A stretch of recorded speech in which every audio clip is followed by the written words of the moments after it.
Hey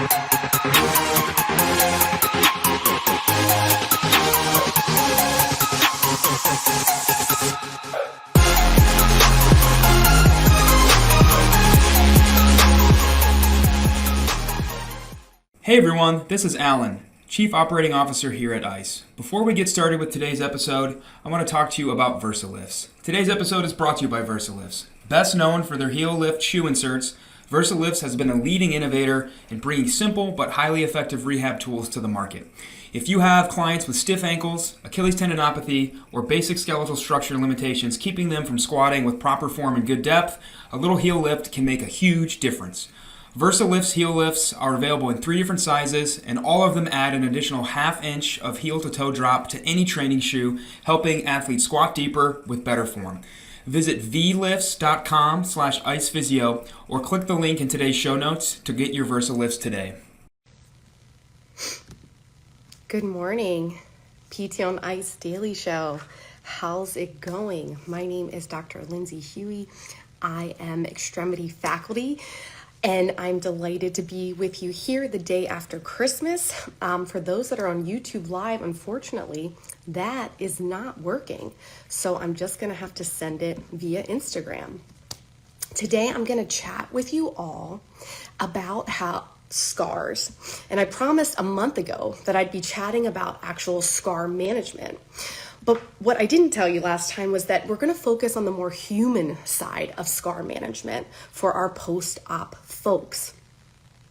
So after surgery, no matter what extremity is involved, whether it's shoulder, maybe it's elbow, maybe it's hip, knee, ankle, maybe it's even back surgery, right? There is a scar that comes along with it. And as physical therapists, we tend to focus on the more physical part of managing that scar. And so what I mean by that is we focus mechanically, right? How's it moving? What's its pliability like? What's the elasticity surrounding that tissue, right? Is it moving well with the fascia? Are there any adhesions or scar tissue buildup? We are looking at the pain response of the patient, right? To show if there are any signs of infection. Think red, hot, tenderness, or spreading redness, right? We're looking for the management and guiding education accordingly. In addition, we're looking for any excessive swelling, right? Is the scar raised? Is it flat?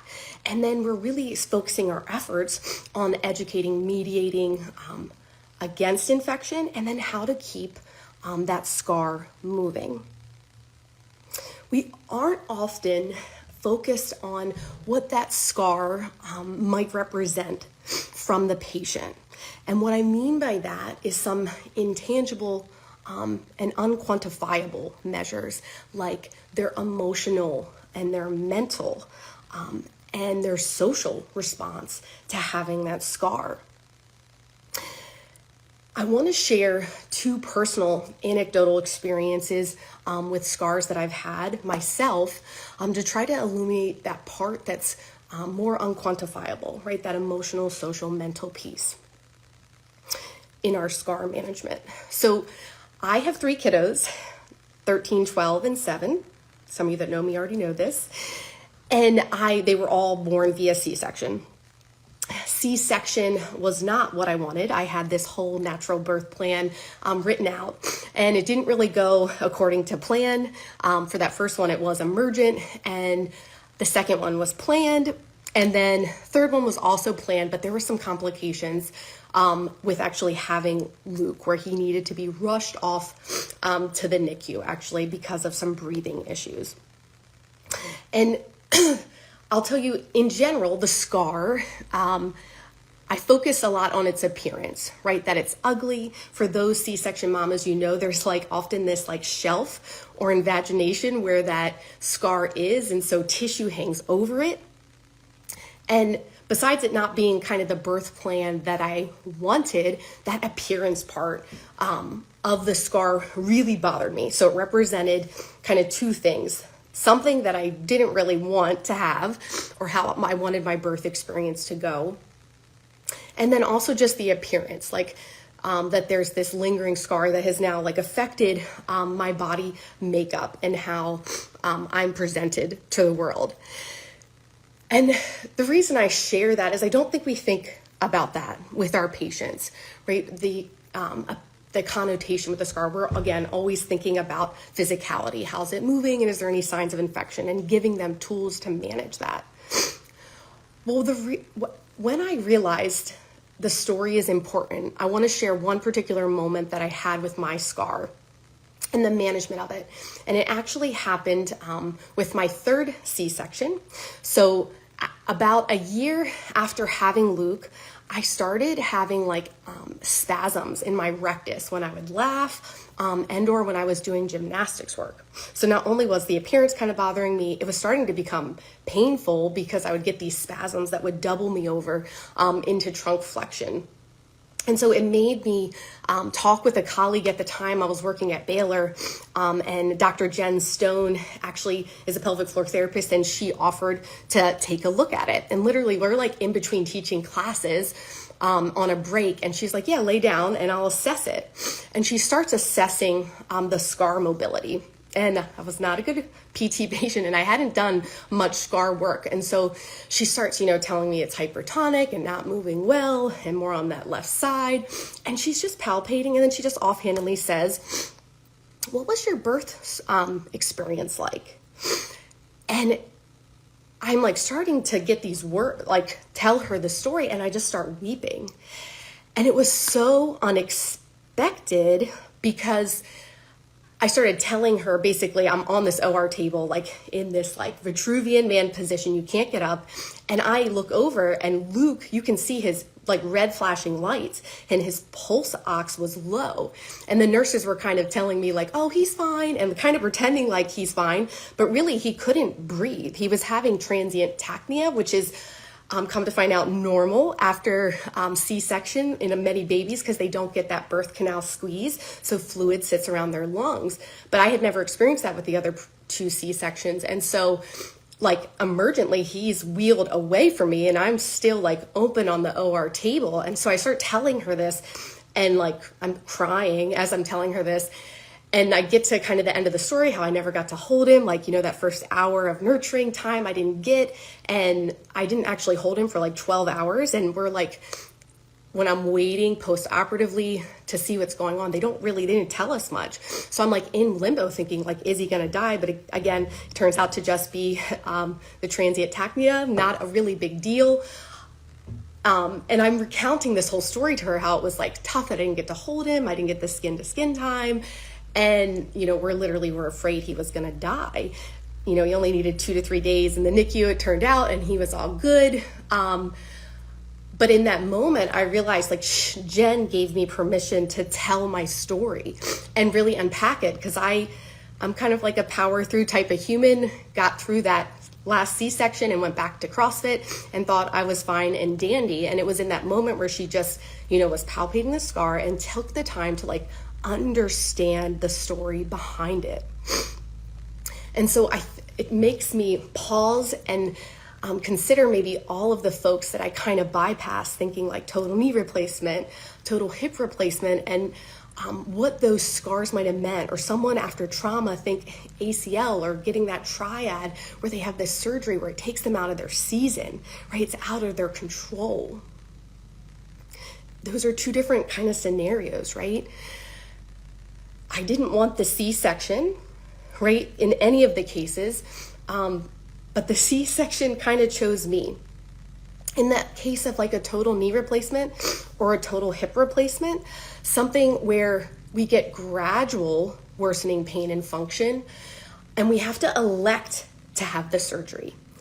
I have another personal story to share where even when you elect, so like those 3 sections not really in my control, there are surgeries we have to choose sometimes because of pain, worsening function, and or failure of our tissues. And so this second scenario, I want us to appreciate too, because both involve a little bit of relinquishing control, which is tough for our patients. So my second scenario is also another personal story. Having had the 3 C-sections, right? And we fast forward 7 years to the present, I, in this last year, started experiencing a intra-abdominal hernia. So I noticed this mass above my belly button to the left. So because it's asymmetrical, it wasn't like the linea alba issues. It literally, or diastasis recti, it literally is a hernia because of that asymmetry. And it, throughout the year, kind of started getting bigger. And I consulted with some pelvic floor PTs, and they're like, that's not necessarily pelvic floor, right? Start working on your intra-abdominal pressure to help. But you should get that checked out because the mass on your stomach is kind of concerning. And come to find out, I put it off for quite some time, at least 6 months, and I go to this intra-abdominal specialist, and he does in fact confirm that it is a supraabdominal hernia and that there's subcutaneous fat, and that, right, if you ignore it long enough, this can turn into an issue where there's strangulation, which then can become like an emergent issue if you become sepsis, if it were to triangulate and cut off blood flow or like your intestines, right? The reason I share this story with you is the second part is this was a surgery that I had to opt for, kind of like when someone has to choose that total knee replacement or total hip replacement. I was starting to have some pain associated with eating big meals, and then some exercise-induced nausea with high intensity. It was only intermittent, right? Sometimes. So for at least a year-ish, I had been putting it off. I've since had the surgery, right? December 13th, I had it. And now I'm in this new zone. You can't actually even see the scar, right? Because it's under steri strips. But what I want you to think about, and what has me pausing and thinking from my own personal experiences, this scar, although a little bit out of my control, right? It's abdominal wall failure. Due to intra-abdominal pressure issues, due to that history of C-sections. It's not really something I wanted to do. I don't want the downtime of not lifting heavy things with my friends. I don't want to build my gymnastics from the beginning. I don't want this break of time where I'm not lifting heavy and I'm not working intensely, right? It's this forced slowdown. But in a lot of ways, like I chose this, right? I chose to schedule this surgery due to some failure in the tissue and some worsening pain and weakness. The scar, once it heals, it'll represent a pause in my story, but it also represents an opportunity, if I'll reframe it that way, right? An opportunity to work on my intra-abdominal pressure from the start, now that I don't have a 1.5 by 1 centimeter hole in my fascia, right? And now there's no longer subcutaneous perineal tissue sticking out.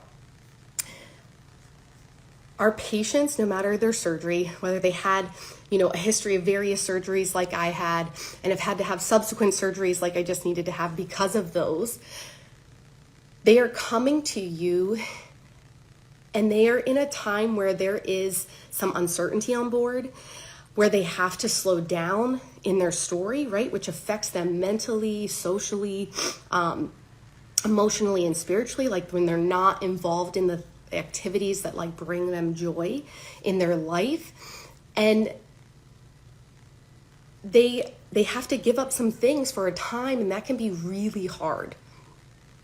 And so scars, let's approach them. Let's take the opportunity to not only obviously address that physicality piece, right? And safety about infection and make sure the scar is moving well, but take the opportunity to understand the story behind maybe why they chose that surgery or were advised to have that surgery, or maybe why it was emergently, right? If there's some trauma associated around having to have the surgery, that can be tough. And they've maybe never been asked to share that story. And maybe they'll have that kind of emotional release unexpectedly when you ask them that question. What I want you to reflect on is, have you even thought of the human in front of you and the story behind the incision and what that might mean to the patient? Can you take the time to give them permission to tell that story? And it may unlock some sadness and fear and angst. But if you don't invite that opportunity, then you miss the opportunity to help them reframe that experience for the better.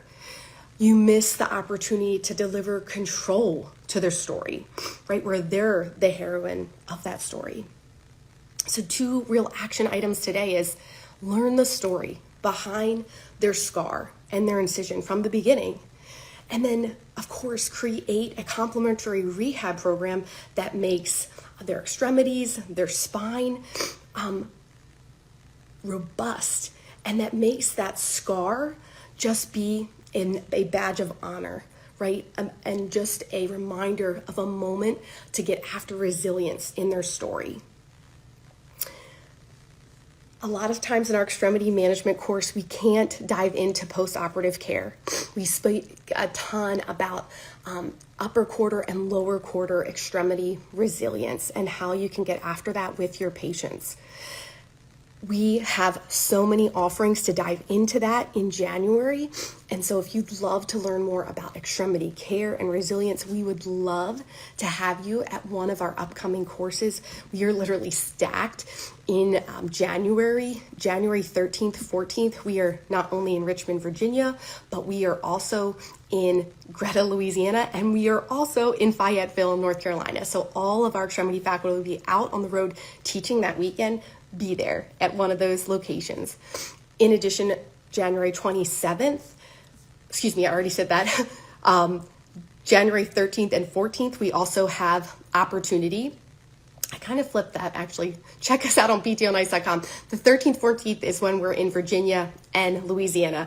And then the 27th is when we have 3 opportunities. Forgive me for that. Fayetteville, North Carolina, Athens, Georgia, and then Burlington, New Jersey. And then literally most months of 2024, we are somewhere in a city near you. I thank you for taking the time to listen to my story today. And I hope, again, that you will consider the patient's story behind their scar. Have a great day, everyone. Hey, thanks for tuning in to the PT on Ice Daily Show. If you enjoyed this content, head on over to iTunes and leave us a review. And be sure to check us out on Facebook and Instagram at the Institute of Clinical Excellence. If you're interested in getting plugged into more ICE content on a weekly basis while earning CEUs from home, check out our virtual ICE online mentorship program at ptonice.com. While you're there, sign up for our Hump Day Hustling newsletter for a free email every Wednesday morning with our top 5 research articles and social media posts that we think are worth reading.